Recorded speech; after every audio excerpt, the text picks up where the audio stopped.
आशा करता हूँ आप सभी को आवाज़ मेरी अच्छी आ रही होगी, एकदम बढ़िया सी। कोई भी इश्यू हो तो आप मुझे ज़रूर बताना, ठीक है।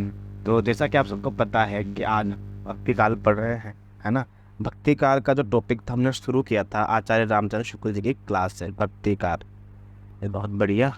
तो भक्ति काल में हमने सामान्य परिचय पढ़ा पहले तो, ठीक है, जो कि बहुत महत्वपूर्ण है यार। बहुत अच्छी क्लास थी, मुझे बड़ा मज़ा आया पढ़ने में भी और पढ़ाने में भी।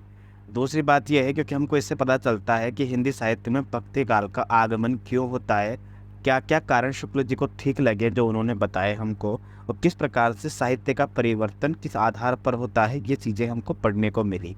फिर दूसरा प्रकरण हमने जब शुरू किया था तो शुक्ल जी ने इन दोनों प्रकरण में एक चीज़ हमको बताई थी कि दो विभिन्न प्रकार के धाराएं जो होती है ना वो बहती है भक्ति काल में। तो पहली धारा का तो हम मान के चलते हैं, रुको एक सेकंड यहाँ पे लिख देता हूँ। धाराएं कौन कौन सी धारा बहती है?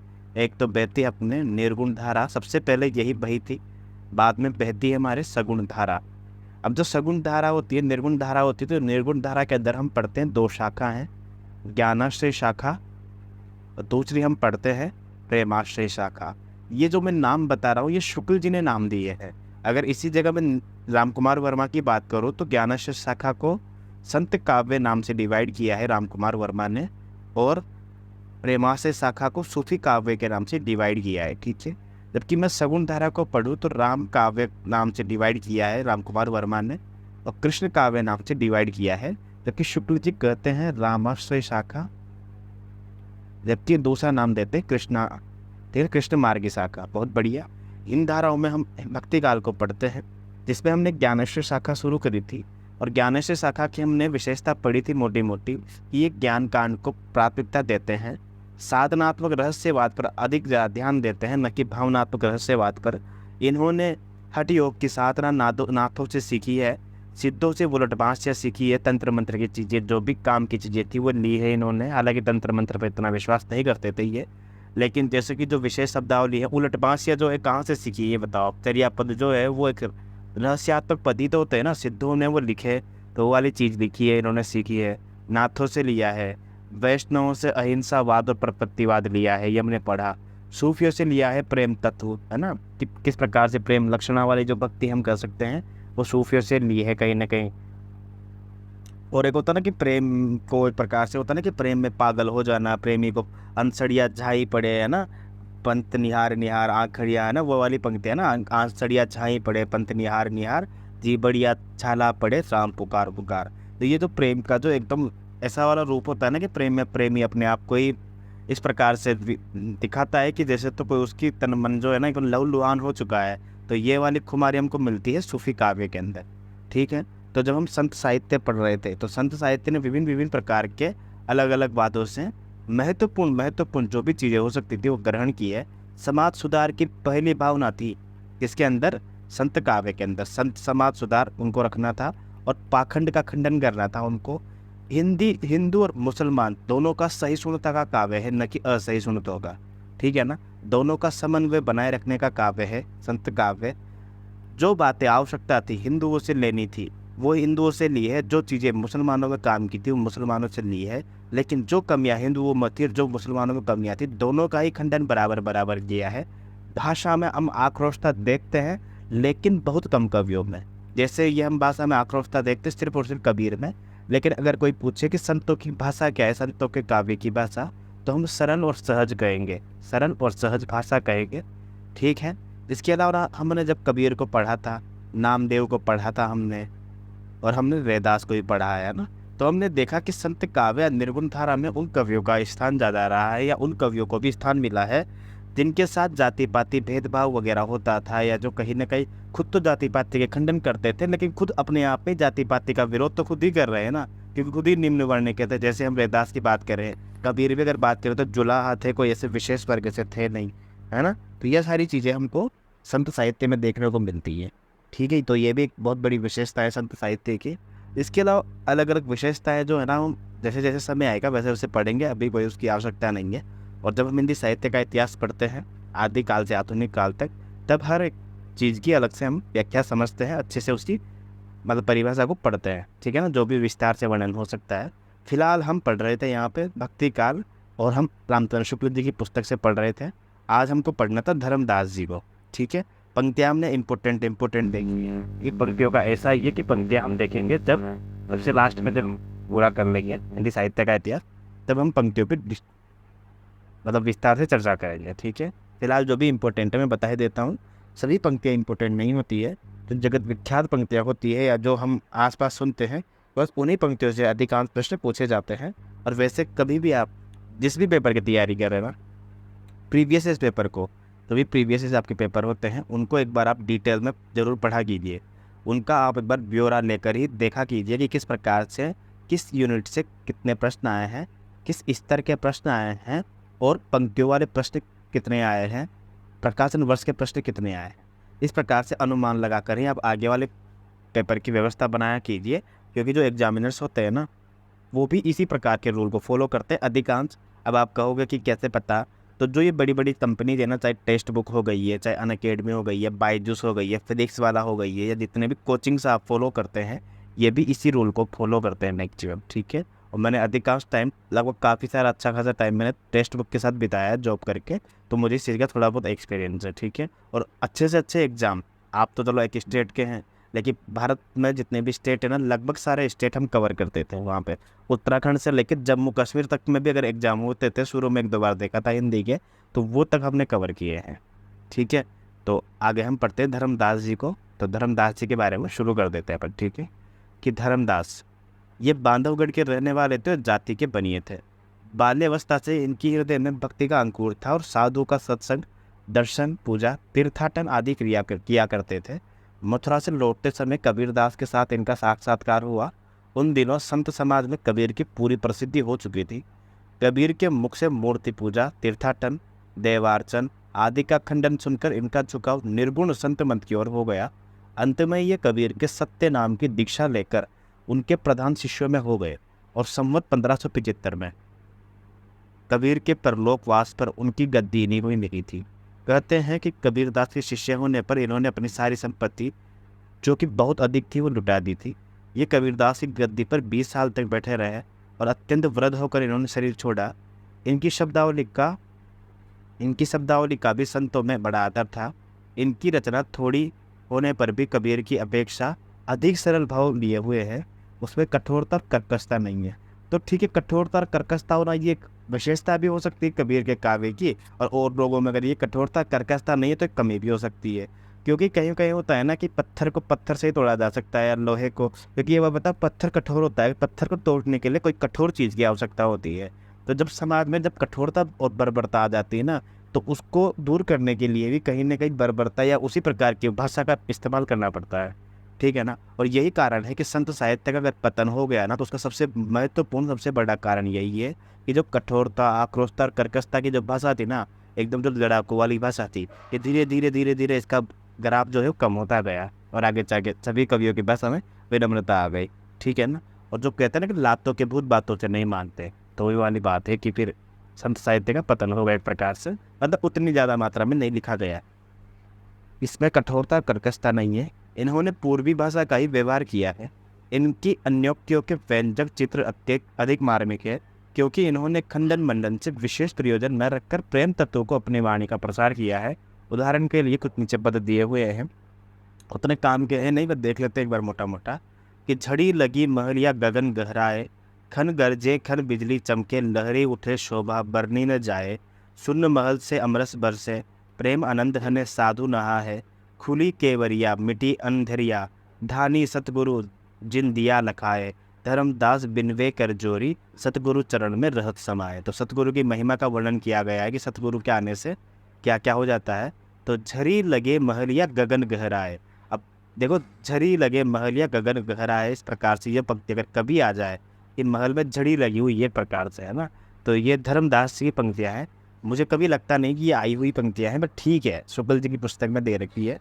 क्योंकि धर्मदास जी से प्रश्न आने से पहले उनको कबीर से, रैदास से, मलुकदास से, दादू दयाल से, सुंदरदास से, बड़े बड़े संतों से होकर गुजरना पड़ेगा, उसके बाद इनका नंबर आएगा, ऐसा है बिल्कुल। और कम से कम महत्वपूर्ण संत से तो प्रश्न पूछा ही जाता है, उसके बाद हो सकता है गौण संतों का नंबर आए, ठीक है। हालांकि धर्मदास जी अपने आप में बहुत विशेष है, ठीक है, पर ठीक है, पंक्तियों वाला जो प्रश्न आता है वो विशेष कवियों से अधिकतर आता है।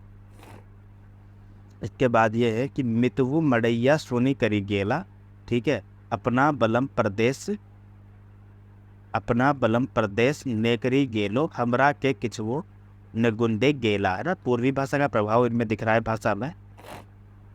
जोगिन होई के मैं मन वनवन ढूंढो हमरा के विरह विराग देम गेलो, और संग की सखी सब पार उतरी गड़ली हम धानी ठाड़ी अकेली रही गेलो, ठीक है। और धर्मदास ये अर्ज करते हैं सार शब्द सुमिरन दे गेलो, ठीक है। अब इसके बाद हम अगले संत पढ़ते हैं गुरु नानक देव जी को, ठीक है। धर्मदास के बारे में मोटा मोटा यही है कि कबीर के बाद 20 वर्षों तक गद्दी किस्तें संभाली है धर्मदास जी ने, और बीजक का संपादन जिन्होंने किया है, बीजक का धर्मदास जी ने, ठीक है। मोटा मोटा यही याद रखना कि जरूरत से ज़्यादा से ज़्यादा गुरु नानक देव को हम पढ़ते हैं बिल्कुल। संवत 1526। अब संवत 1526 को अगर आप माइनस करते हैं, 57 माइनस करते हैं, अगर इसको ईस्वी में कन्वर्ट करते हैं तो 16 में 6 गए तो कितने बचते हैं ये बताओ आप आजकल कितने बचते हैं? 8 और 9 के आसपास बचता है ये 9, एक गया तो 11 में से 5 गया तो कितना बड़ा 1469 बचता है मोटा मोटा, ठीक है 1469 है ना। मैं ठीक ठाक है, मेरे ज़्यादा नंबर नहीं थे, हालांकि 10th में 100 में से बस 95 ही नंबर थे, पर ठीक है कर लेता हूँ। कि गुरु नानक का जन्म संवत 1526 में कार्तिकी पूर्णिमा के दिन तलवंडी ग्राम जिला लाहौर में हुआ था। इनके पिता कालूचंद खत्री थे, जिला लाहौर और तहसील शर्कपुर के तलवंडी नगर में सुबह बुलार पठान के कारिंदा थे, ठीक है। अभी एक नई कॉमेडी वीडियो आई थी इनकी, क्या नाम है उसकी, अभिषेक उपमन्यु की, जिसमें वो बताता है कि जब सारे बंदे जॉब लग जाते हैं तो मेरे बापू से वही वाला किया मैंने, मतलब कि सबकी जॉब लग गई। क्या क्लास में सिर्फ 2 बंदों की जॉब नहीं लगी, एक तो मेरी और एक वो जो फर्स्ट ईयर के बाद ही क्लास में नहीं आया था, है ना। तो मैं तो उसको काउंट करता हूँ, वो बात अलग है। तो फिर मैंने वही किया जो सोनम कपूर करती है, अपने बाप से पर मतलब सिफारिश की कि पापा जॉब लगा दो। तो पापा ने मेरी ऐसी जगह जॉब लगाई है जहाँ पर मतलब रिफाइनरी थी, और हम से कम हज़ारों किलोमीटर में रिफाइनरी फैली हुई थी, बाहर जाने के लिए भी बस पकड़नी पड़ती है। तो जगह का नाम था तलवंडी, और तलवंडी के अंदर सुबह नाम की एक जगह थी, वहाँ पे मेरी रिफाइनरी थी के हिसाब बिल्कुल। तो बड़ी अच्छी कॉमेडी वीडियो है, स्टैंड अप कॉमेडी, अगर आप देखते हो तो उसमें बड़ी शानदार है वो। तो गुरु नानक का जन्म 1526 में यानी कि 1469 के आसपास होता है, ये हम पढ़ चुके हैं, बड़ा इंपॉर्टेंट है ये 1469 इनका जो जन्म का समय है।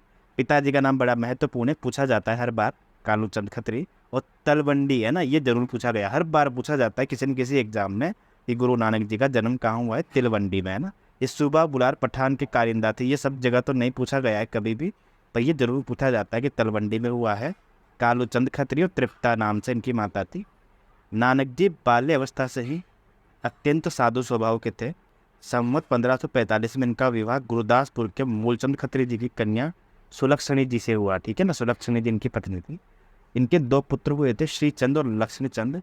श्रीचंद इतना इंपॉर्टेंट है बहुत ज़्यादा कि श्रीचंद आगे चलकर उदासी संप्रदाय के प्रवर्तक है, ठीक है ना। ये बड़ा इंपॉर्टेंट है, बहुत ज़्यादा इंपॉर्टेंट है। एक बार यूजीसी नेट में भी प्रश्न पूछा गया था, उस टाइम पे मैं उतना ज़्यादा सीरियस नहीं था प्रिपरेशन को लेकर, मेरा गलत हुआ था प्रश्न, ऐसा है। तो उदासी संप्रदाय के प्रवर्तक श्रीचंद है, ठीक है ना। उसके बाद में उदास रहने लग गया और भी मुझे याद ही हो गया। तो श्रीचंद आगे चलकर उदासी संप्रदाय के प्रवर्तक हुए। पिता ने इन्हें व्यवसाय में लगाने का बहुत उद्योग किया है, पर ये सांसारिक व्यवहारों से दत्तचित्त न हुए। एक बार इनके पिता ने व्यवसाय के लिए कुछ व्यवधान दिया तो इन्होंने साधुओं और गरीबों में बांट दिया था। पंजाब में मुसलमान बहुत दिनों से बसे हुए थे, उनके वहाँ पर कट्टर एकेश्वरवाद का संस्कार धीरे धीरे प्रबल हो रहा था। लोग बहुत से देवी देवताओं की उपासना की अपेक्षा एक ही ईश्वर की उपासना को महत्व देने लगे थे और सभ्यता का यह चिन्ह समझने लगे थे। शास्त्रों के पठन पाठन का क्रम मुसलमानों के प्रभाव से प्राय उठ गया था, जिससे धर्म और उपासना के गूढ़ तत्वों को समझने की शक्ति नहीं रह गई थी। अतः जहाँ बहुत से लोग जबरदस्ती मुसलमान बनाए जाते थे वहाँ पर कुछ लोग शौक से भी मुसलमान बनते थे। ऐसी दशा में कबीर द्वारा प्रवर्तित निर्गुण संत मत एक बड़ा भारी सहारा समझ पड़ा। इतनी बेहतरीन पंक्तियाँ ना ये भी, तो कभी आ जाए ना ये पंक्तियाँ तो समझ लेना शुक्ल जी की पंक्तियाँ हैं ये। वैसे ये पंक्तियाँ मैंने देखी नहीं है एग्जाम में, लेकिन भारी पंक्तियाँ, इनका वजन बहुत ज़्यादा है, इसलिए कभी आ जाए तो ध्यान रखना। अब गुरु नानक जी जो थे वह आरंभ से ही भक्त थे। इनका ऐसे मत की ओर आकर्षित होना स्वाभाविक था, जिसकी उपासना का स्वरूप हिंदुओं और मुसलमान दोनों को समान रूप से ग्राह्य हो गया। उन्होंने घर बार छोड़कर बहुत दूर दूर देशों में भ्रमण किया, जिसमें उपासना का सामान्य रूप स्थिर करने में उनकी उन्हें बड़ी सहायता मिली। अंत में कबीरदास के निर्गुण उपासना का प्रचार करके उन्होंने पंजाब में आरंभ किया, और वे सिख संप्रदाय के आदि गुरु यानी कि प्रथम गुरु कहलाए। कबीरदास के समान वे भी कुछ विशेष पढ़े लिखे तो नहीं थे, पर भक्ति भाव से पूर्ण होकर वे भजन गाया करते थे। उनका संग्रह गुरु ग्रंथ साहिब में किया गया है। वे भजन कुछ तो पंजाबी में है और कुछ तो देश की सामान्य काव्य भाषा में है। ठीक है, इंपॉर्टेंट है ये भी। ये हिंदी कहीं तो देश की काव्य भाषा या ब्रजभाषा है, तो कहीं पर खड़ी बोली है। इधर उधर पंजाबी के रूप भी आ गए हैं, जैसे चलिया रहैया। भक्ति या विनय के सीधे साधे भाव सीधी सादी भाषा में कहे गए हैं। कबीर के समान अशिक्षितों का प्रभाव डालने के लिए टेढ़े मेढ़े रूपकों में नहीं है। इससे इनकी प्रकृति की सरलता और अहम भाव शून्यता का परिचय मिलता है। इनका देहांत संवत 1596 में हुआ था। संसार की अनित्यता, भगवत भक्ति और संत स्वभाव के संबंध के उदाहरण स्वरूप इन्होंने 2 पद दिए गए हैं। कौन कौन से पद पढ़ लेते हैं पर। इस दमदा मैनू कीवे भरोसा, आया आया न आया न आया। ये वही वाली बात हो गई कि सांस सांस में कृष्ण बसे, व्यथा सांस मति खोए, न जाने इस सांस का आवन हो न हो। वही वाली बात है ना, इस दमदा मैनू की भरोसा, क्या पता है जो मैं ले रहा हूँ, हो सकता है दोबारा सांस आए नहीं आए, ऐसा बिल्कुल है ना। ये संसार रेंडा सपना, एक सपना है रात का, कहीं देखा कहीं नहीं दिखाया, ऐसा है बिल्कुल। और सोच विचार करे मत मन में, जिसने ढूंढा उसने पाया, नानक भक्तन दे पद पर से, निस दिन राम चरण चित लाया ना। तो ये राम के चरणों की बात की जा रही है यहाँ पे। और निस दिन राम चरण चित लाया, और जो नर दुख में दुख नहीं माने। ये कितनी बार पंक्तियाँ आई है ये बताओ, मुझे बताओ, है ना। इम्पोर्टेंट पंक्तियाँ हैं ना ये, गुरु नानक साहब की पंक्तियाँ हैं ये, इम्पोर्टेंट है ये, ठीक है ना। कि सुख स्नेह अरु भय नहीं जाके, कंचन माटी जाने, ना ही निंदा नहीं स्तुति जाके लोग, लोभ बहु अभिमाना, और हर्ष शोक ते रहे नियारो, ना ही मान अपमाना। तो ये पहली पंक्ति इंपॉर्टेंट है बस, जो नर दुख में दुख नहीं माने। ये वाली पंक्तियाँ गुरु नानक साहब कहते हैं। 1469 में जन्म होता है। पिताजी का नाम कालू चंद खत्री जी, हम पढ़ के आए थे। तलवंडी इनकी जो स्थान है वो इम्पोर्टेंट है। 2 पुत्र हैं, जैसे कि श्री चंद जो है वो सबसे ज़्यादा इम्पोर्टेंट है, क्योंकि इसके जो संप्रदाय है वो उदासी संप्रदाय चलाया है। इसके बाद इनकी रचनाएं महत्वपूर्ण है, बस इसके अलावा कुछ नहीं पूछा जाता। पंक्ति हमने पढ़ी ली है, ये पंक्ति महत्वपूर्ण है, ठीक है। इसके अलावा आगे हम देखते हैं। पंक्तियाँ मैं सबसे लास्ट में फिर से करवाऊंगा, डिटेल में करवाऊंगा, ठीक है ना। असा मानसा सकल त्यागी के, जगते रहे निराश, काम क्रोध जेहि परसे, नाही न तेहि घट ब्रह्म निवासा, गुरु कृपा जय नरपे कीन्ही, तेने ये जुगति पिछानी, नानक लीन भये गोविंदा, सो ज्यो पानी संग पानी। बहुत बढ़िया, दादू दयाल को पढ़ेंगे इसके बाद, ठीक है। ऐसा इसमें पंक्तियाँ वगैरह, मतलब पंक्तियाँ दे रखी, रचनाएं वगैरह नहीं दे रखी, ठीक है ना। तो कोई दिक्कत नहीं है, ये हम सब रचनाएं वगैरह जब हिंदी साहित्य का इतिहास करते हैं तब हम डिटेल में पढ़ते ही हैं, और आगे भी जब इसका नंबर आएगा तो डिटेल में पढ़ेंगे, कोई दिक्कत नहीं है ना। दादू दयाल यद्यपि सिद्धांत, वैसे वही वाली पंक्तियाँ इंपॉर्टेंट है, वही रास असा दीवार जपू जी, ठीक है ना, ये वाली।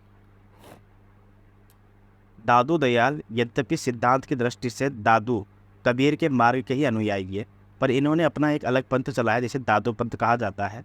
याद रखना, प्रश्न आता है कि रामानंद के शिष्यों में कौन शामिल नहीं है, तो रामानंद के शिष्यों में रैदास का भी नाम आता है, कबीर का भी नाम आता है, ठीक है, अनंतानंद का आता है, सुरसुरानंद का आता है, पर अपने दादू दयाल का बिल्कुल नहीं आता है ना। ऐसा लगता है कि दादू दयाल भी रैदास के मतलब रामानंद के शिष्य रहे होंगे, पर नहीं आता है, ठीक है ना। इनका हम अलग से पढ़ेंगे कि इनके गुरु का नाम क्या है और ये सब चीज़ें, बट याद रखना क्योंकि ये इतने फेमस संत हुए हैं बहुत ज़्यादा, है ना।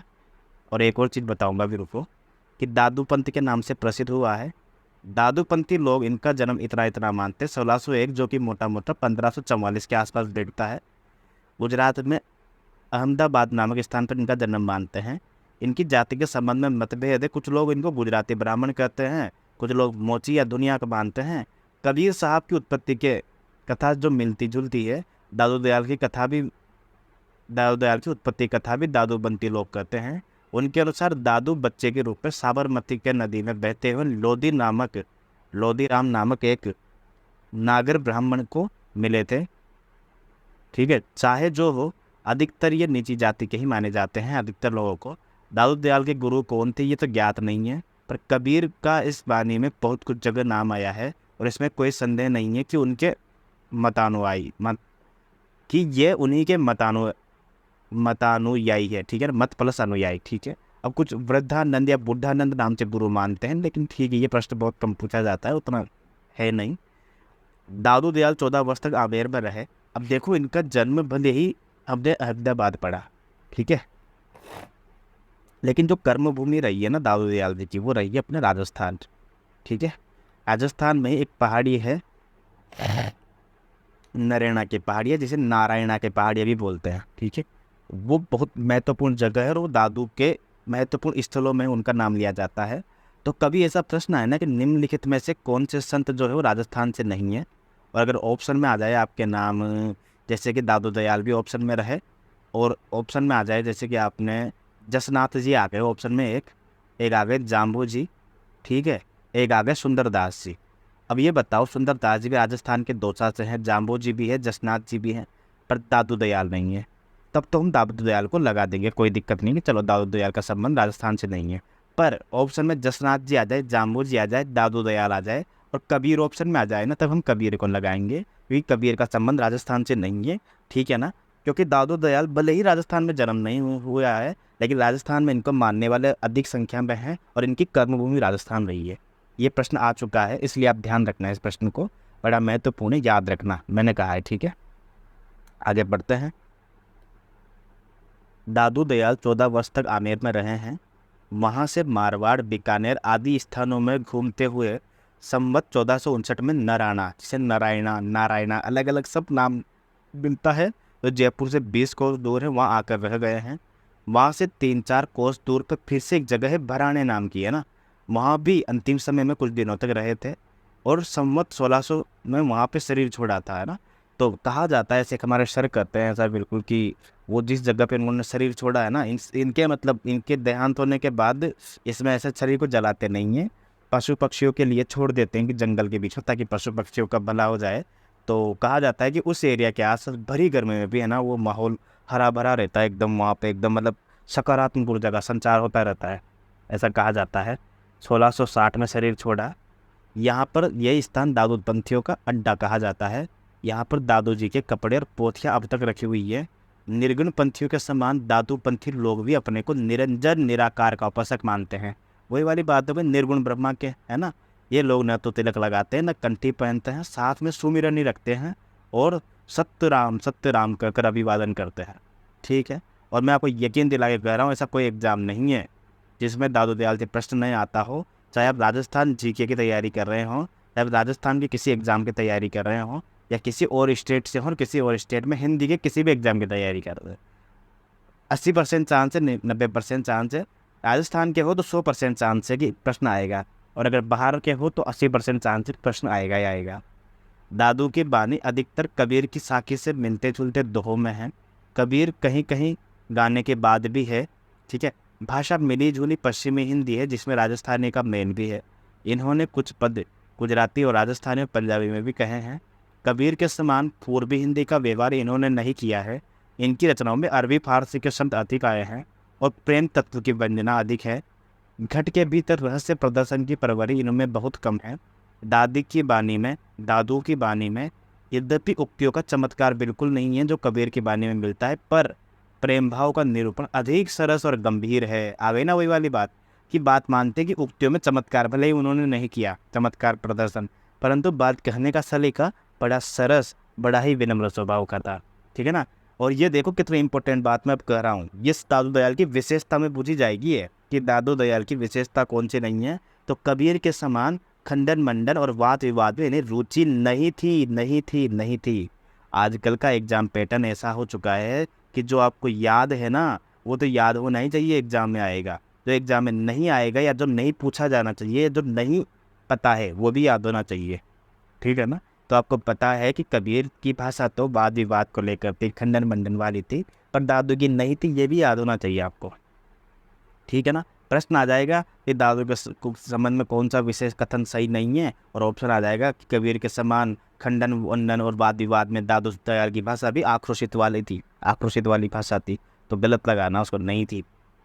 इनकी वाणी में भी प्रसंग है, ठीक है, इनकी वाणी में भी वही प्रसंग है जो निर्गुण मार्गियों की वाणी में मिलते हैं, जो साधारण आया करते हैं, जैसे ईश्वर की व्यापकता, सतगुरु की महिमा, जाति पाति का निराकरण, हिंदू मुस्लिम का अभेद, संसार की अनित्यता, आत्मबोध आदि।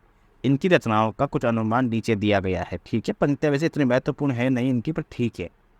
कि घीव दूध में रमी रया व्यापक सभी ठोर, दादू बख्ता बहुत बहुत है मति काढ़े थे और, ठीक है। और इसके बाद है कि यह मस्जिद यह देहरा सतगुरु दिया दिखाए, भीतर सेवा बंदगी बाहर काहे जाए, है ना। ये वाली पंक्तियाँ भी इंपॉर्टेंट है, दोहा ही है ना।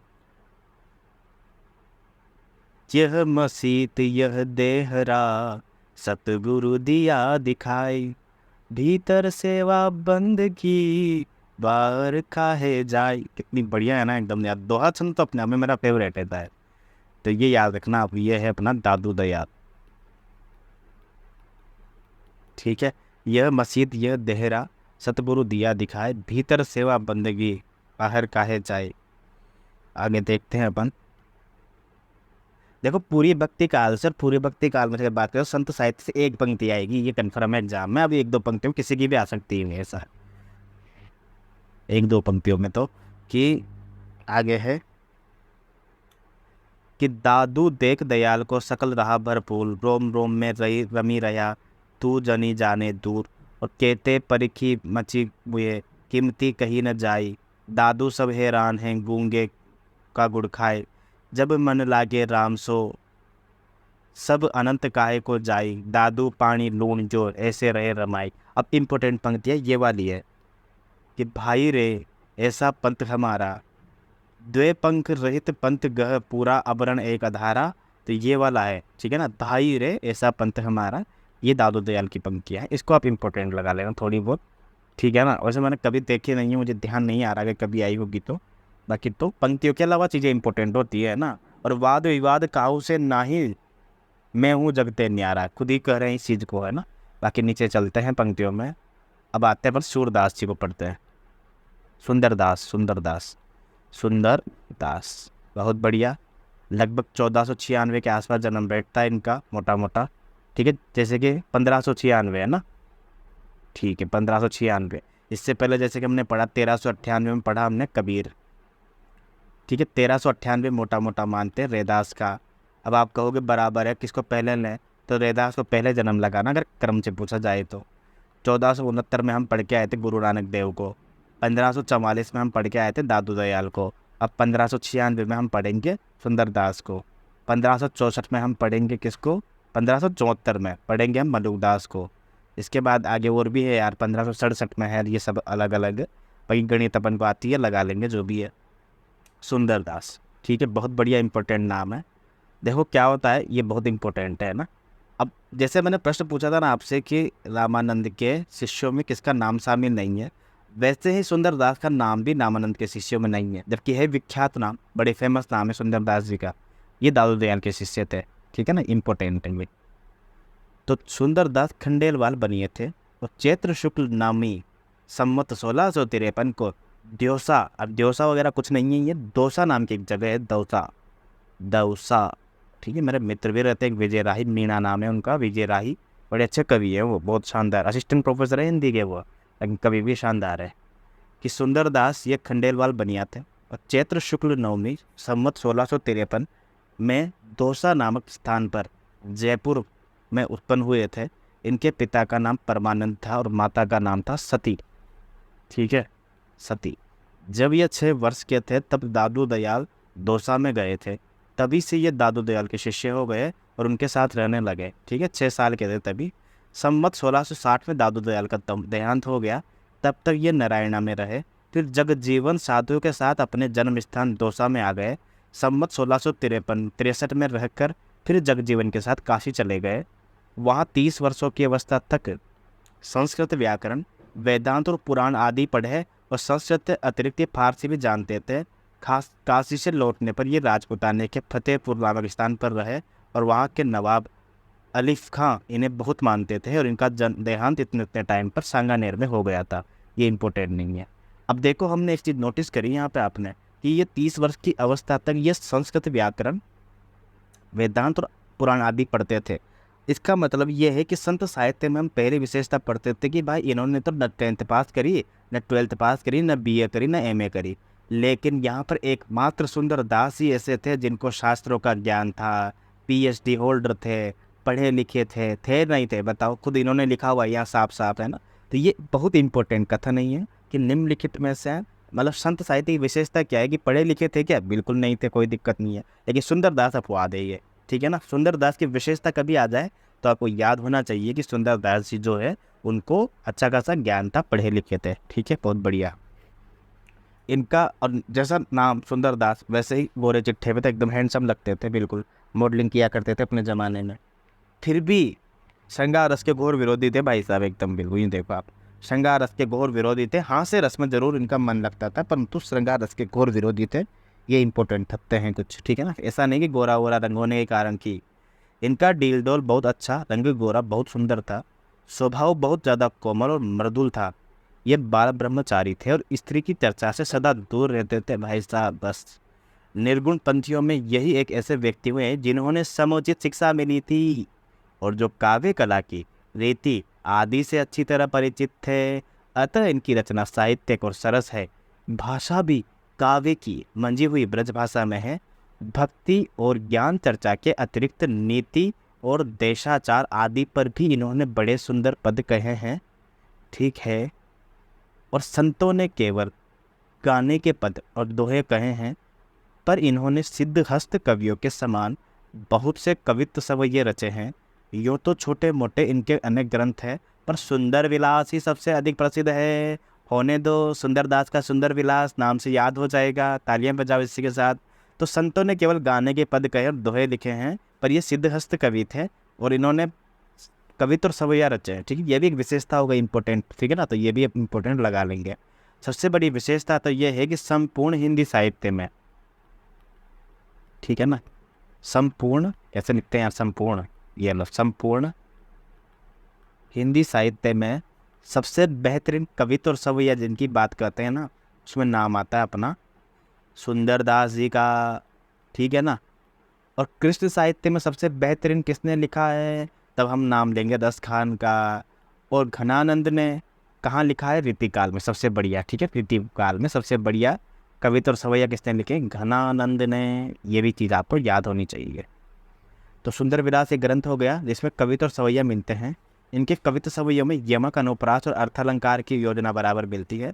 इनकी रचना काव्य पद्धति के अनुसार होने के कारण संतों की रचना से भिन्न प्रकार की दिखाई पड़ती है। संत तो ये भी थे पर कवि भी थे। इस समाज की रीति, अब देखो प्रश्न देखो कितनी बढ़िया पंक्तियाँ कही है कि संत तो ये भी थे पर कवि भी थे। अरे भाई कवि है, कविताएं की है, तभी तो हम हिंदी साहित्य में पढ़ रहे हैं ना। नहीं, प्रश्न आ जाएगा कि संत साहित्य का जो प्राथमिक काम था, संत साहित्य का वो काव्य करना था, ये गलत हो जाएगा। नहीं, प्राथमिक काम उनका काव्य करना नहीं था, समाज सुधार या फिर दीक्षा, एक प्रकार से अपना धर्म का प्रचार करना, वो भी सगुण का नहीं, निर्गुण ब्रह्मा का प्रचार करना, है ना। और क्या बोलते हैं, मतलब समाज को स्वच्छ करना, शुद्ध करना, यही उनका प्राथमिक धर्म था। बाकी काव्य करना तो उनका दूसरा मकसद था, मतलब वो तो बाय प्रोडक्ट था, साइड में आ गया। वो कहते हैं ना कि तू मेहनत करेगा तो जीत तेरे बाएं हाथ में होगी और तेरे जो सपने होंगे दाएं हाथ में होंगे। तो वैसे हम तो सिर्फ समाज सुधार की भावना से चले थे, ये तो कविता अपने आप ऑटोमेटिक होती गई, ठीक है। तो संत तो ये थे सही, पर कवि भी थे। तो ये विशेषता इंपॉर्टेंट है ना, काव्य करना इनका प्राथमिक उद्देश्य नहीं था।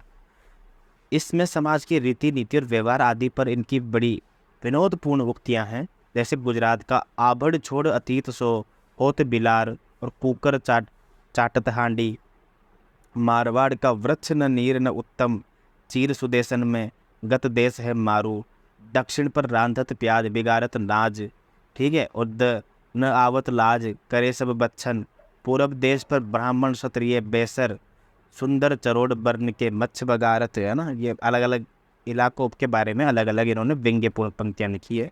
इनकी रचनाएं कुछ नीचे दिए गई है कि गेह तजो और नेह तजो पुनि खेह लगाई के देह सवारी, और मेह सरे सिर शीत सहे तन, धूप समय जो पंचागिनी बारी। बिल्कुल भी इंपॉर्टेंट नहीं है, नीचे चलो। भूख रही भूख सही रुख तरे, रही रुख तरे, पर सुंदर दास सबे दुख भारी, दासन छांड के कासन ऊपर, आसन मार्यो पे आसन मारी। बहुत बढ़िया, नीचे चलते हैं। व्यर्थ की तुम टुकबंदी और उटपटांग बानी, इनको रुचिकर नहीं थी। ये इंपॉर्टेंट है, ये बड़ा इंपॉर्टेंट है बिल्कुल। जब जो आदमी, मुझे एक बात बताओ, जिसको श्रृंगार रस पे प्रेम नहीं है, नारियों से दूर रहता है, बाल ब्रह्मचारी है, तो थोड़ा वो तो यार खड़ूसपन आ जाता है कहीं ना कहीं, है ना। तो इसलिए फिर वो आदमी कहता ही है कि बोलिए तो बोले जब बोली पे की बुद्धि होई, ना तो मुख मौन गही चुप होए रहिए, है ना। कि बोलिए तो बोले जब बोली बे की बुद्धि हुई, ना तो मुख मौन गही चुप होए रही है। और जोरी ये तो जोरी जब जोरी बे की रीति जाने, तुक छंद अर्थ अनेप जामे, अनूप जामे लई है। भाई लिखना नहीं आता तो लिखा मत करो, चुपचाप लिखो तो छंद वगैरह का यूज किया करो, सही तरीके से अच्छे अच्छे शब्दों का इस्तेमाल किया करो। तो ये सुंदर दास जी की पंक्तियां हैं, इसको याद रखना आप, बेहतरीन है। बोलिए तो बोले जब बोल बे की बुद्धि हुई, बस इतनी इंपॉर्टेंट है, पूरी पंक्तियां नहीं देगा वो आपको। नीचे चलते हैं। तो नीचे देखो आप। हाँ, सुशिक्षा द्वारा विस्तृत दृष्टि प्रदान करने प्राप्त होने से इन्होंने निर्गुण वादियों के समान लोक धर्म की उपेक्षा नहीं की है।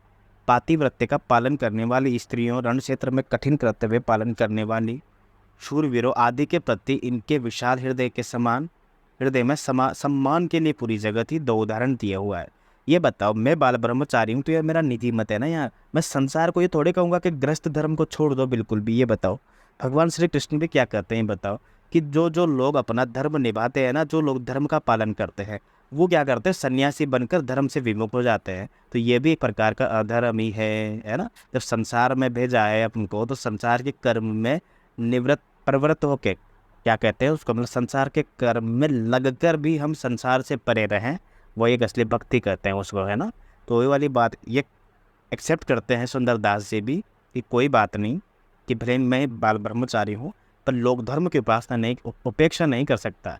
लोग शादी भी करेंगे, गृहस्थ धर्म का पालन भी करेंगे, युद्ध करने वाले युद्ध भी करेंगे, है ना। तो उन सब चीज़ों की ये इज्जत करते हैं, सम्मान के साथ नाम लेते हैं, और कहते हैं पत्नियों के लिए कि पति ही सु प्रेम हुई, पति ही सु नेम हुई, है ना। एकदम बिल्कुल सेम हुई वाली बात है, इंग्लिश वगैरह जानते थे, मैंने काहे से पढ़े लिखे थे। पति ही सु प्रेम हुई, पति ही सु नेम हुई, पति ही सु क्षेम हुई, पति ही सु रत है। तो यही वाली पंक्तियाँ इंपॉर्टेंट है, कि बोलिए तो बोले जब बोल बे की बुद्धि हुई एक, और दूसरा हो जाएगा पति ही सु प्रेम हुई, पति ही सु नेम हो। ये वाली पंक्तियाँ इंपॉर्टेंट हो जाएगी, बाकी उसके अलावा कोई इंपॉर्टेंट नहीं है। सुंदर सकल विधि एक पतिव्रत है, रहने दीजिए। सुनत नगारे चोट बिगसे कमल मुख, अधिक उत्साह फूल्यो मात है न तन में। ये वाला कविता सवैया हो गया।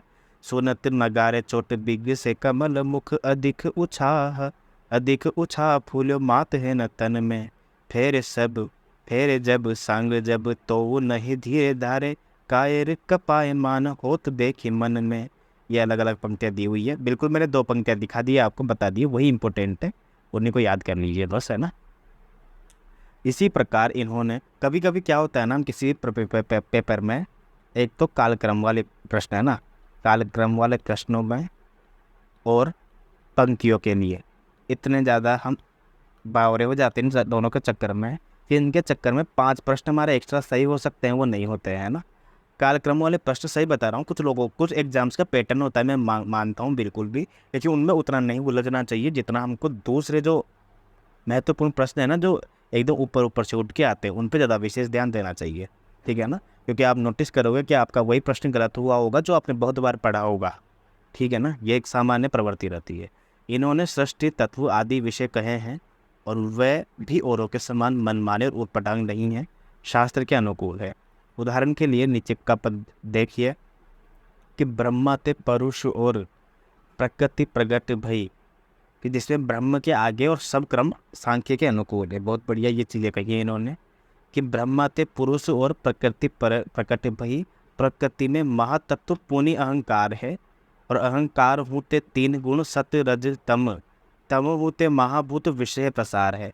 तो वही वाली बात है, जो 3 गुण होते हैं ना, सत्व गुण, सत्य रज तम, है ना, उनकी बात की गई है। और वही वाला एक प्रकार से ब्रह्म ज्ञान और आध्यात्म से संबंधित एक प्रकार का कविता छंद मान सकते हैं, ठीक है। बाकी उतना इम्पोर्टेंट है नहीं अभी। ठीक है, हमने यहाँ तक सुंदरदास को पढ़ा। 1596 पढ़े लिखे थे बिल्कुल। इसके अलावा हमने सुंदर विलास तो हमने पढ़ी ही है। हालांकि जब हम नगेंद्र वाली पुस्तक भी पढ़ ही रहे हैं तो नगेंद्र वाली पुस्तक इम्पोर्टेंट है, याद रखना आप। उसमें से हम रचनाओं पर ज़्यादा ध्यान रखते हैं। यहाँ तो जो शुक्ल जी का जो पर्सनल पॉइंट ऑफ व्यू है ना वो जान रहे हैं हम, क्योंकि पंक्तियों के एक होता है ना कि किसी भी कवि की बारे में कोई अवधारणात्मक प्रश्न आएगा तो वो कहाँ से आएगा, शुक्ल जी से 99% चांस है, ये हमारा क्लियर हो जाएगा। इसके अलावा कोई इम्पोर्टेंट कृति जो यहाँ पे दी हुई है ना तो समझ लो कि वही इम्पोर्टेंट है, इसके अलावा बाकी गौण है। सबसे पहले तो प्राथमिकता इसको देगी, और इसके अलावा अगर कोई इम्पोर्टेंट है तो वो हम पढ़ेंगे, और नगेंद्र से हम पढ़ते ही हैं। और फिर दोनों के बाद फिर सरस्वती पांडे तो हमारा है ही सही, और चौथे नंबर पे फिर कविराज तो है ही सही, क्योंकि हम आदिकाल से लेके आधुनिक काल तक के नोट्स को डिटेल से पढ़ चुके हैं ऑलरेडी टेलीग्राम पे, और यूट्यूब पे भी मैं जल्दी उनको लाने वाला हूँ। ठीक है ना, तो इसमें कोई डाउट नहीं है। सुंदरदास की रचना याद रखना, ज्ञान समुद्र नाम से इम्पोर्टेंट है, ज्ञान समुद्र। ठीक है, ये पूछी गई है। ठीक है, ज्ञान समुद्र सुंदरदास की पूछी गई है, क्योंकि ज्ञान बोध नाम से भी एक रचना मिलती है, वो मलुकदास की है। ठीक है ना, ठीक है, कंफ्यूज करेगी आपको, इसलिए इसको थोड़ा सा ध्यान रखना। ज्ञान बोध मलुकदास की, ज्ञान समुद्र सुंदरदास की, और एक ज्ञान दीपक और है दरिया साहब की। द से दीपक, द से दरिया साहब। ठीक है, तो ये याद रखना, आए हुए प्रश्न वही मैं आपसे डिस्कस कर रहा हूँ। ठीक है, इंपॉर्टेंट है। अगले कवि देखिए आप, मलुकदास। मलुकदास का जन्म, ठीक है, एक बात बताना आप सब, मैं वैसे कमेंट करने के लिए बोलता नहीं हूँ, नहीं लाइक सब्सक्राइब के लिए बोलता हूँ, बट ये ज़रूर बताना कि यार मेरी भाषा शैली आपको कहाँ की लगती है। जो अन्य प्रदेशों से लोग हैं, जैसे कि बिहार से, यूपी से, या जहाँ के भी लोग देख रहे हैं, उनको मतलब भाषा शैली कैसी लगती है, क्योंकि एक होता है ना, प्रभाव तो पड़ता ही है थोड़ा बहुत स्पष्टता में, उच्चारण में। तो वो सब चीज़ एक बार मुझे लोग यूट्यूब पे देखेंगे, वो कमेंट करके ज़रूर बताना। बाकी टेलीग्राम वाले तो अपन साथ में है ही से, अभी डिस्कशन कर लेंगे थोड़ी देर बाद, लगभग 15-20 मिनट और पढ़ लेते हैं।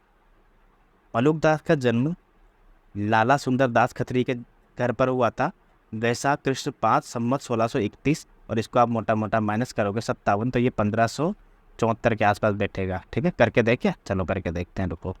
1631 माइनस 57, 11 में से 7 गए तो 4 बचे, 2 में से 5 गए तो कितने बचते हैं आजकल, 15 में से 5 गए 7, 12 में से 5 गए तो 7 हो गया, 1574। यही तो बात है। 1631 में कड़ा, जिला इलाहाबाद, सबसे इंपॉर्टेंट क्वेश्चन है अब तक का, बिल्कुल पूछा जाता है बिल्कुल कि मलुकदास जी का जन्म कहाँ हुआ था। क्योंकि किसी भी स्टेट, ज़्यादातर हम जो पेपर देखते हैं मोटा मोटा, वो कहीं ना कहीं जैसे एनटीए का हो गया कहीं ना कहीं, है ना, तो ये दिल्ली में बनता है ये पेपर, ऐसा है, एनटीए वाइन है इसे। तो इस वाले जब ऑल ओवर इंडिया का प्रश्न होता है ना, तब यूपी के संतों से प्रश्न बनने का ज़्यादा चांस बनता है, कबीर से ज़्यादा चांस बनता है। तो ये कड़ा, जिला इलाहाबाद पूछा गया है बहुत सारे एग्जाम्स में, DSSB का एग्ज़ाम हो, UPTGD का एग्ज़ाम हो, तो मैंने काफ़ी एग्जाम्स में देखा है ये, तो इम्पोर्टेंट है, याद रखना। कड़ा, जिला इलाहाबाद में जन्म हुआ है मलुकदास का। कबीर, इनकी मृत्यु, अच्छा कबीर ने इनकी मृत्यु, मलुकदास जी की मृत्यु 108 साल के बाद बताते हैं, संवत 1739 में।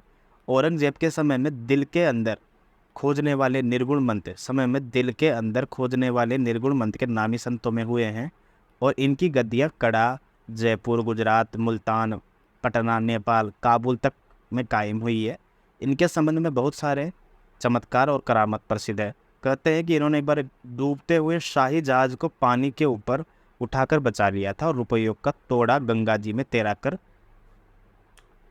कड़े से इलाहाबाद भेजा था। आलसियों का मूल मंत्र भी इन्होंने लिखा है। तो ये पूछ सकता है कि मलुकदास के संबंध में कौन सी विशेषता नहीं है, क्योंकि मुझे एक बात बताओ, अगर हम पढ़ रहे हैं, हम विशेषता नहीं पढ़ेंगे और डीप में नहीं पढ़ेंगे, तो सारा ज्ञान तो यूट्यूब पे, टेलीग्राम पे, या फिर गूगल पे वैसे ही पढ़ा हुआ है ना। मलुकदास 1574 में जन्म, ये रचना है, ख़त्म बात। ठीक है, कबीर ये रचना है, ये प्रकाशन वर्ष है, इतना, ख़त्म बात।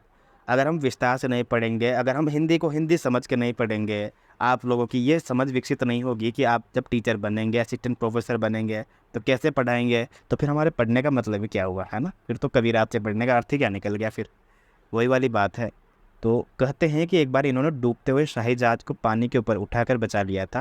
मैं चाहता हूँ कि यार सबके अंदर वो कॉन्फिडेंस आए कि हाँ यार हम भी कर सकते हैं। बस वो बात अलग है कि यूट्यूब चैनल मत खोल लेना अपना, फिर पता चले कि वहाँ खोल के गवर्नमेंट जॉब लगना पहले। रुपयों का तोड़ा भी गंगा के किनारे तैरा कर कड़े में इलाहाबाद भेजा था। आलसियों का मूल मंत्र सबने पढ़ा होगा ये भाई, अजगर करे न चाकरी, पंछी करे न काप, दास वलूका कह गए सबके दाता राम।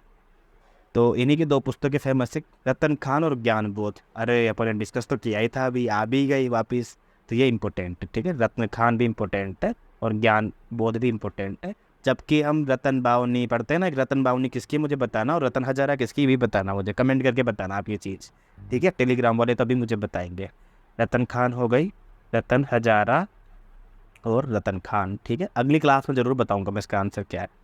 हिंदू और मुसलमान दोनों को उपदेश देने में प्रवृत्त होने के कारण दूर से निर्गुण मार्गी संतों के समान इसकी भाषा में भी फारसी और अरबी दोनों का प्रयोग हुआ है। अगर अगली क्लास में नहीं बताऊं तो मुझे याद दिलाते ना लाइव देखने वालों।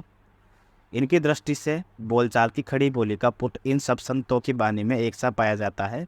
इन सब लक्षणों के होते हुए भी इनकी भाषा सुव्यवस्थित है और सुंदर है।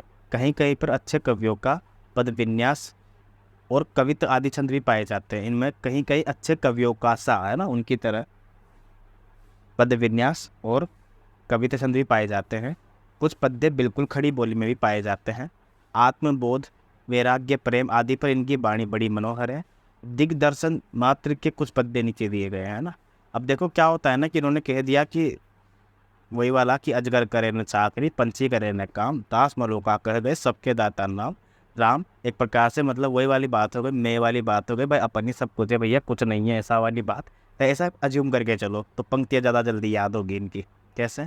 अब तो अजपुबा अजपा जपू मन मेरे, सुर नर असुर टहलवा जाके, मुनि गंधर्व जाके चेहरे। अरे भाई अब तो नाम लेने ऐसा है बिल्कुल, जिनके नाम लेने से पार हो जाएंगे, जिनके नाम लेने से अच्छे अच्छे लोग पार पड़ गए हैं ना।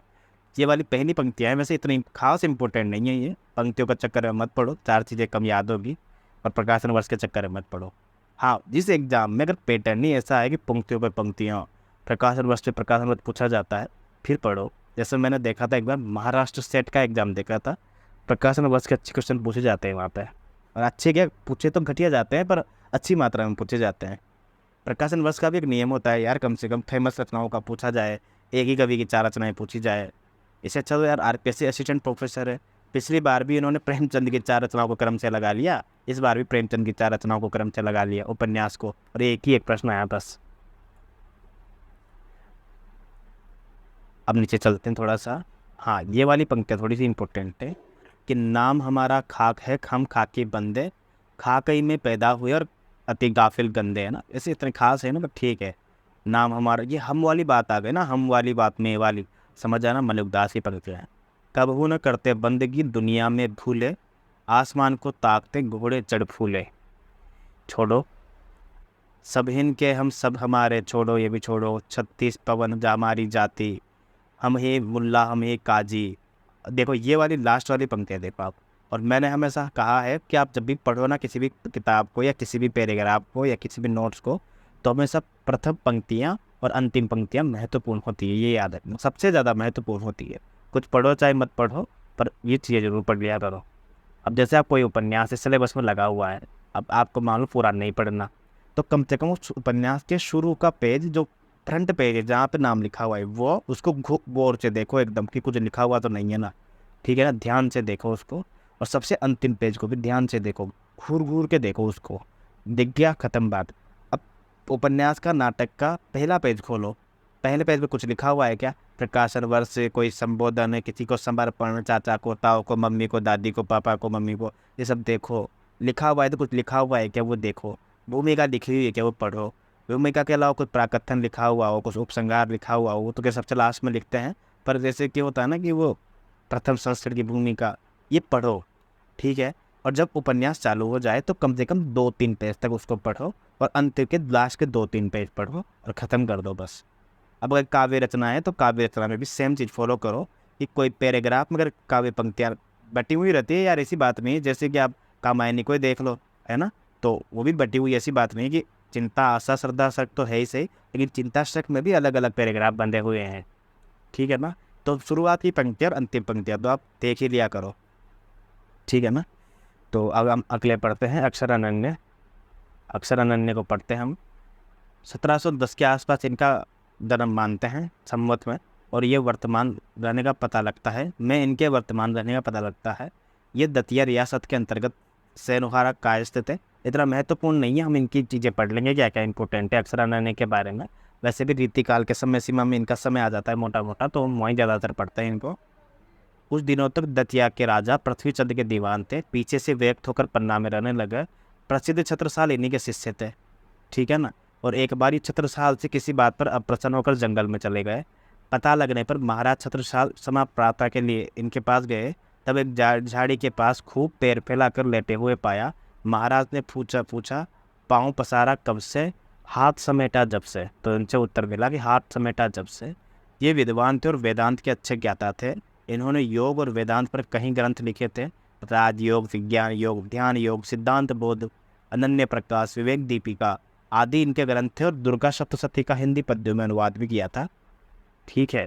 इसके अलावा ये देखो, आप ऊपर एक ग्रंथ दिया हुआ इनका विज्ञान योग नाम से। जबकि विज्ञान गीता हम पढ़ते हैं ना केशव दास का ग्रंथ, तो वो अलग है, वो इम्पोर्टेंट है। इतना कोई खास इंपॉर्टेंट नहीं। सिद्धांत बोध देख लेना कभी आ जाए तो, अनन्य, अक्षर अनन्य का। बाकी अनन्य प्रकाश पूछता है कभी कभी, लेकिन नाम में पता लिखा हुआ इसमें तो खास करके है ना। ये भेद सुनो पृथ्वी चंद राय, फल चारों ते साधन उपाय, बिल्कुल भी इंपॉर्टेंट नहीं है। नीचे चलते हैं कि जैसा कि ऊपर कहा जा चुका है कि निर्गुण मार्गी संत कवियों की परंपरा में थोड़े ही ऐसे हुए हैं जिनकी रचना साहित्य के अंतर्गत आ सकती है। शिक्षितों का समावेश कम होने से इनकी बानी अधिकतर सांप्रदायिक के ही काम की है ना। तो कुल मिला के बात यह है कि निर्गुण मार्गी में संत काव्य का वर्णन यहाँ पर शुक्ल जी ने किया है, और कह रहे हैं कि मैंने इतने कम कवियों का नाम ही क्यों लिया है ना, इतने महत्वपूर्ण का नाम क्यों लिया है। अब आपने नोटिस किया होगा कि हमने सारे महत्वपूर्ण तो पढ़ ही लिए मोटे मोटे, है ना। हालांकि हमने रज्जब जी को नहीं पढ़ा, ठीक है ना, और भी ऐसे और जैसे कि गुरु गोविंद सिंह को नहीं पढ़ा। पर ठीक है ना कि ये सबसे ज़्यादा महत्वपूर्ण भी तो थे ना। 90% एग्जाम में यहीं से काम चल जाता है अपना, जिनकी रचना साहित्य के अंतर्गत आ सकती है। शिक्षितों का समावेश हो सकता है आगे इनके बारे में वर्णन मिल जाए। शिक्षितों का समावेश कम होने के कारण इनकी बानी अधिकतर सांप्रदायिक के ही काम की है। उसमें मानव जीवन की भावनाओं की वो विस्तृत व्यंजना नहीं है जो साधारण जनसमाज को आकर्षित कर सके। इस प्रकार के संतों की परंपरा यद्यपि बराबर चलती रही और नए नए पंथ निकलते रहे, देश के सामान्य साहित्य पर उनका कोई प्रभाव नहीं पड़ा। दादू दयाल की शिष्य परंपरा में जगजीवन दास या जगजीवन साहब हुए थे, जो कि संवत 1818 के लगभग में थे। ये चंदेल ठाकुर थे और कोटवा के निवासी थे। इनका अपना एक सत्य नामी संप्रदाय चलाया था, जो कि हम ऑलरेडी पढ़ चुके हैं। जगजीवन दास जी का संप्रदाय कौन सा है? सतनामी संप्रदाय। ये बहुत बहुत इंपॉर्टेंट है, ये बहुत ज़्यादा इंपॉर्टेंट। जितना इंपॉर्टेंट मलुकदास का इलाहाबाद और कड़ा था ना, उतना इंपॉर्टेंट है जगजीवन दास जी का सतनामी संप्रदाय। और प्राणनाथ जी का हो जाएगा परनामी संप्रदाय, ठीक है ना। बहुत बहुत इंपॉर्टेंट है यार, ये बहुत ज़्यादा याद रखना इसको आप, तो ये पूछा जाता है, फिर मेरे से मत कहना, है ना, एग्जाम में आ जाए तो। इनकी बानी में साधारण ज्ञान चर्चा है। इनके शिष्य दोलम दास भी हुए हैं, इन्होंने एक शब्दावली लिखी है। तोमर दास हुए हैं, पहलवान दास हुए हैं।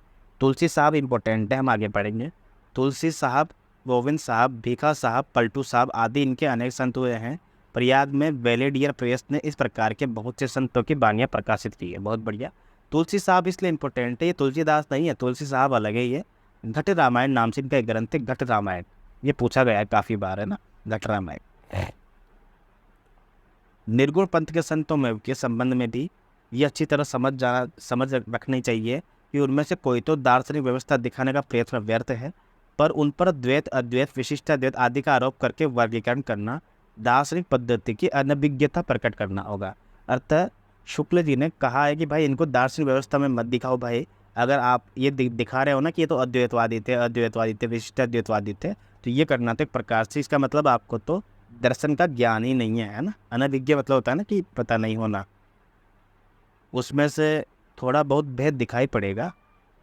वह उन अवयवों की न्यूनता या अधिकता के कारण है जिसका मेल करके निर्गुण पंथ चला गया है।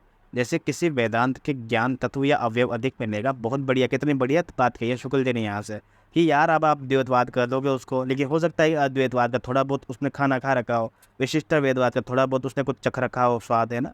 तो इसलिए ये मत कहो आप यहाँ पर कि थोड़ा बहुत हो सकता है कि वेदांतों से कुछ लिया हो उन्होंने, किसी योगियों की साधना में तत्व का कुछ ना कुछ लिया हो, योगियों के साधना तत्व का, किसी में सूफियों के प्रेम तत्व का, किसी में व्यवहारिक ईश्वर भक्ति का, है ना, कर्ता पिता प्रभु की भावना से युक्त। ये दिखाया जा चुका है कि निर्गुण में जो थोड़ा बहुत ज्ञान पक्ष है वेदांत से लिया गया है, जो प्रेम तत्व है वो सूफियों का है। और ये पंक्तियाँ कम से कम 4-5 बार लिखी हुई है अलग अलग जगह शुक्ल जी ने, है ना। और ये पंक्तियाँ पूछी भी जाती है बहुत बार। तो ये इम्पोर्टेंट है कि थोड़ा बहुत ज्ञान पक्ष है जो वेदांत से लिया है, जो प्रेम तत्व है वो सूफियों से लिया हुआ है, न कि वैष्णवों से। अहिंसा और प्रपत्तिवाद के अतिरिक्त वैष्णव तत्व का कोई अंश उसमें नहीं है। उनके सुरति और निरति शब्द बौद्धों के हैं, बौद्ध धर्म के अष्टांग मार्ग के अंतिम मार्ग हैं। सम्यक स्मृति और सम्यक उपाधि, सम्यक स्मृति वह दशा है जिसमें क्षण क्षण पर मिटने वाला ज्ञान स्थिर हो सकता है, उसकी श्रृंखला बंध जाती है। समाधि में साधक सब संवेदनों से परे हो जाता है। अतः सुरति निरति शब्द योगियों की वानियों से आए हैं, वैष्णव से इनका कोई संबंध नहीं है। बहुत बढ़िया, इंपॉर्टेंट चीज़ें सारी हमने पढ़ ली है। नीचे कुछ संदर्भ ग्रंथ दिए हुए हैं, वो जी के पेड़ और सिक्स तक की वगैरह छोड़ो, ये भी काम करेंगे इतना। ठीक है, बहुत बढ़िया। तो इस यहाँ तक हमने, मैं दूसरा पैराग्राफ पलट लेता हूँ, रुको। हाँ ठीक है, अब यहाँ तक हमने 2 प्रकरण पूरे कर चुके हैं अपन। ठीक है, पहले में हमने भक्ति काल का सामान्य परिचय पढ़ा था। ठीक है, और दूसरे के अंदर हमने पढ़ा कि संत साहित्य जिसे ज्ञानाश्रय शाखा कहते हैं ना, उसकी शुरुआत कैसे हुई है, किस किस प्रकार के दर्शन का या किस प्रकार के चीज़ों का, किस किस प्रकार के तथ्यों का इसमें निरूपण हुआ है। ठीक है, इधर से वैष्णवों से इन्होंने क्या लिया है, सूफियों से क्या क्या लिया है, नाथों से क्या क्या लिया है, बौद्धों से क्या क्या लिया है, ये सब चीज़ें 3-3, 4-4 जगह अलग अलग जगह हमको पढ़ने को मिली है। संत साहित्य की विशेषता भी हमने पढ़ी है। महत्वपूर्ण कवि जैसे कि नामदेव को पहले पढ़ा, फिर कबीर को पढ़ा हमने। ठीक है, कबीर के बाद हमने पढ़ा जैसे कि 1398 में इनका हो गया, फिर रैदास को पढ़ा 1398 में, मलिकदास को भी थोड़ी देर पहले 1574 में पढ़ा, 1469 में पढ़ा हमने गुरु नानक देव को। ठीक है, दादू दयाल को 1544 में पढ़ा। तो ऐसे इंपॉर्टेंट चीज़ें हमने पढ़ी है। और इसी के साथ हमारा भक्ति काल में जो ज्ञानाश्रय शाखा है वो वाला चैप्टर पूरा हो चुका है। कल हम शुरू करेंगे नया चैप्टर प्रेमाश्रय शाखा, जिसका नाम है सूफी मार्ग या सूफी साहित्य। ठीक है ना, सूफी साहित्य जिसे कहते हैं। कल हम पढ़ेंगे मंजन की मधुमालती, कुतुबन की मृगावती जिसको पहली रचना माना, है ना। ये सारी चीज़ें पढ़ेंगे। कोई भी डाउट हो तो कमेंट है इसे, आप कमेंट कर सकते हो। टेलीग्राम वाले तो मुझे अभी बता देना कि क्या क्वेश्चन है आपके। मिलते हैं अगली क्लास में। ठीक है, मैं रिकॉर्डिंग बंद कर देता हूँ इसी के साथ।